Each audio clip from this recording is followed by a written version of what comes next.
waraanni bilisummaa Oromoo duula giddugala Oromiyaatti taasisaa jiru jabeessee itti fufuu beeksise. Ajajoonni waraanaa naannichaa Oromiyaa Miidiyaa Neetwoorkiif yaada kennan torbeewwaniif waraana jabaa humnoota mootummaa waliin taasisaniin bakkeewwan hedduutti waraanni mootummaa baqachuuf dirqamaa akka jiru himaniiti jiru. Kanaanis loltoonni waraana bilisummaa Oromoo magaalota seenanii akka fedhanitti opereeshinii barbaachisaa raawwataa akka jiran dubbataniiti jiru.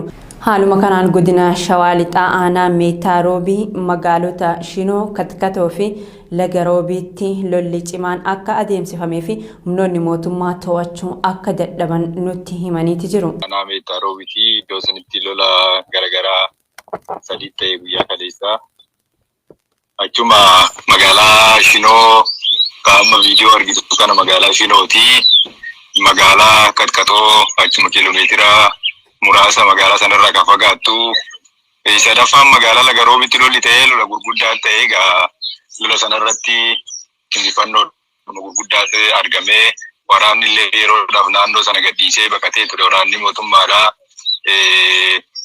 Akkaatuma viidiyoo suniin magaalaa sun keessa waraanni mootummaa baqatee du'ee ka argitee madaa illee madaa'ee madoo ofii ishii fudhattee akkaataa suniin baqattee amma ture nagaadhuma uummataatiif jecha waraanni bilisummaa Oromootillee yeroo ammaa kana gargaaratti naannoo gara magaalaa sunii jira jechuudha. Loltoonni waboo yeroo ammaa kana magaalota kanneen cinatti akka argaman ibsameeti jira.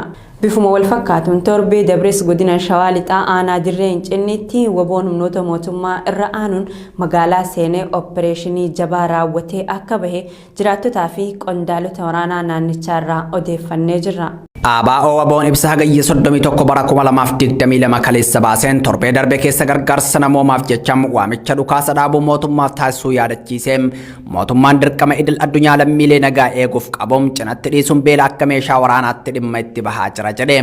Waraanni bulchiinsi Abiy Ahmad adeemsisaa jiru bara 2019 Oromiyaatti jalqabeen bara 2020 keessa gara naannoo Tigraayitti babal'achuun lubbuu namoota 100,000 lakkaa'amu balleessee miiliyoonotaan ammoo qeerraa buqqise kan jedhe ABO waboon qabeenyi biiliyoona hedduutti lakkaa'amu barbadaa'ee jira jedha. ABO waboon waraanni bulchiinsa Abiy Ahmad adeemsisaa jiru waraana sirna abbaa irree nam-tokkee deebisanii dhaabuu akka ta'e eereem dhalattoonni Oromoo humnoota mootummaa keessa jiran kana hubatanii mooraa waraana bilisummaa Oromootti akka makaman waamicha dhiyeesse. Waraanni sirna bilisiginnaa adeemsisaa jiru waraana loltuu biyyaam humna addaa Oromiyaa fi dhaabbilee biroo ilaallatu miti qaamoleen nageenyaa sirna nam-tokkeetiif waraanuu dhiisanii mooraa bilisiginnaatii bahuu qabu jechuun gaafate. Ibsichi qaamolee nageenyaa mootummaan Itoophiyaa waraanatti bobbaasaa jiruun hawwii abbaa irree tokko milkeessuuf lubbuu qaalii hin dhabinaa jechuun dhaameetii jira. Balballi waraana bilisummaa Oromoos qaamota tikaa kamiifuu banaadhas jedha.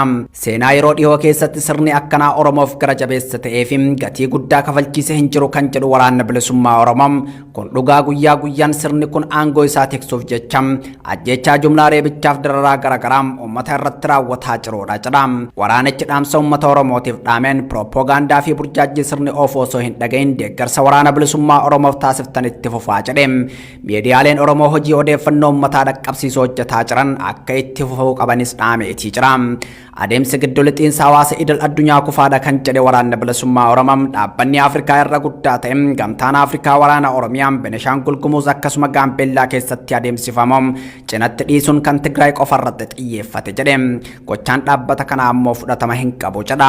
Hawaasni idil addunyaa hafan kanneen akka Ameerikaa fi dhaabbanni mootummoota gamtoomanis qaawwa kana cufuu hin dandeenye jechuun qeeqe. Hawaasni idil addunyaa dhuguma nagaa buusuu yoo barbaade tarsiimoo isaa irra deebi'ee akka laaluun ABO waboon ibsa kanaan waamicha taasiseetii jira. Waraana waliinii Itoophiyaa keessatti deemaa jiru waraana kaabaa qofa godhanii hubachuun dogongora kan jedhu ibsi kun hawaasni idil addunyaa sadarkaa guutumaan guututti jechuun danda'amuun walitti bu'iinsa Tigraay keessaa qofa irratti xiyyeeffatee ture jedha. Ammeenya Oromiyaa keessatti adeemsifamaa jiru qaamolee idil addunyaa tokko waliin dubbanne ni hordofna jedhanii waadaa seenanis jijjiiramni dhufe akka hin argin ibse. Rakkoo Tigraay keessa jiru qofaaf xiyyeeffannee xiyyeeffannaa kennaniin kan Oromiyaa cinatti dhiisuun dogoggora seenaati jedhe.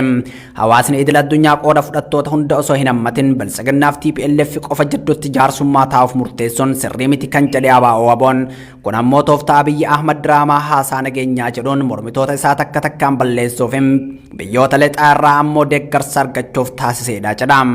Ibsa ABO'n baase kana ilaalchisuun mootummaa Itoophiyaaf hawaasni idil addunyaa hanga oduun kun qindaa'utti waan jedhe hin qabu.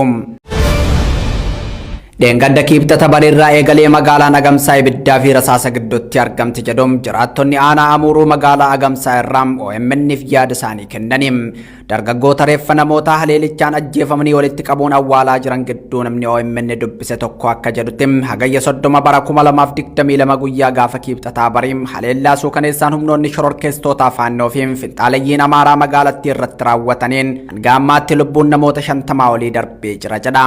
Hawaasni magaalaa Agamsaa fi jiraattonni naannoo ishee baay'inaan 40 olitti tilmaamaman haleellaa kana dhiyeessuun gara magaalaa Oborraa fi aanota ollaatti godaananii jiru. Haleellaa shororkeessitoonni faannoo fi finxaalayyiin Amaaraa daangaa ce'uun godina Horroo Guduruu Wallaggaa Naamuruutti raawwatan kana tasgabbeessuuf qaamni mootummaa birmannaa taasisuu waan dideef dargaggoonni Oromoo muraasni walitti qabamuun magaalattiif birmatanii reeffa namoota ajjeefamanii walitti qabuun awwaalaa jiraachuun OMN odeeffateetii jira.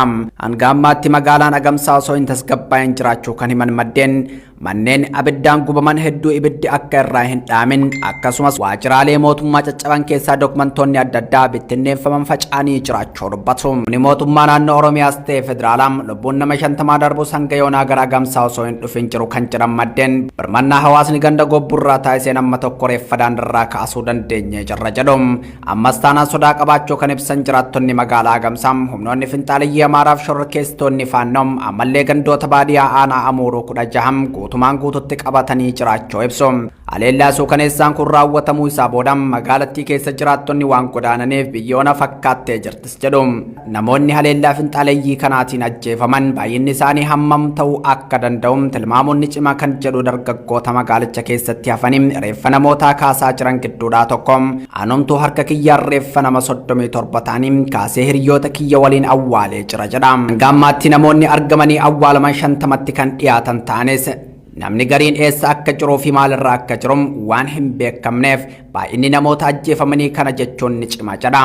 Kaleessa har'as reeffa namoota ajjeefamanii bosona keessa argine awwaalleerra kan jedhu maddi keenya kun birmannaa mootummaa naannoo Oromiyaa dhabuun keenya hedduu nu mufachiisee jira jedha.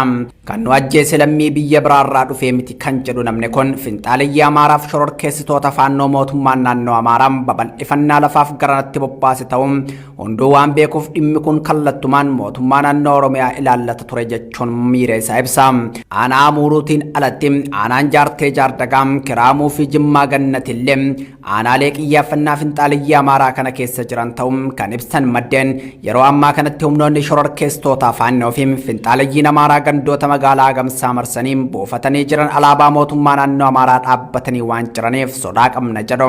Mootummaa naannoo Oromiyaas ta'e federaalaa akkasumas dhaabbilee mirga namoomaa Itoophiyaa duguggaa sanyii isaan irratti raawwate kana callisanii ilaaluun hedduu isaan gaddisiisuu kan himan maddeen kun hanga ammaatti qaamni dhimma kana tasgabbeessuuf garas bobba'ee akka hin jirre dubbatu. Miidiyaaleen mootummaa fi waajjiraaleen dhimmi kun isaan ilaallatu hanga ammaatti waan jedhan hin qabani.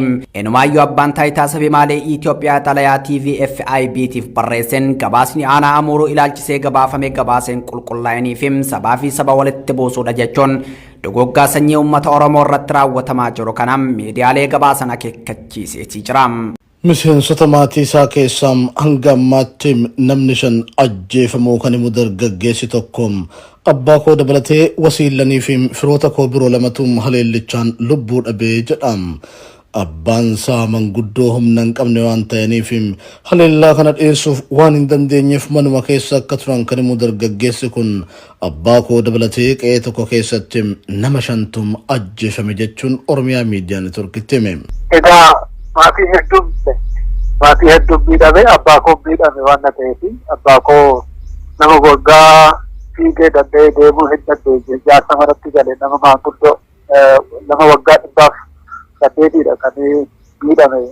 Miseensi maatii nama ajjeefame kan biraa ammoo yeroo ammaa kana mana barumsaa Haroo Waloo magaalaa Burraa keessa buufatanii jiraachuu himuun abbaa koo fi obboleessa koo dabalatee ijoollee dhiiraa ani eessumatti ooluuf sadi bakka tokkotti qe'ee dhalannee guddanne keessatti ajjeefamanii jiru jechuun haa ta'u malee qe'eetti gadda teenyu dhabnee kunoom biyyuma keenyatti baqataa taanee boo'aa jirraa jedha. Bakka buufannee jirru kanatti sodaa qabna kan jedhu namni kun qaamoleen mootummaa aanaa amuruus bakka buufata keenyaa dhufuun miidiyaatti hin dubbatinaa jechuun nu akeekkachiisanii deeman jechuun ibsa.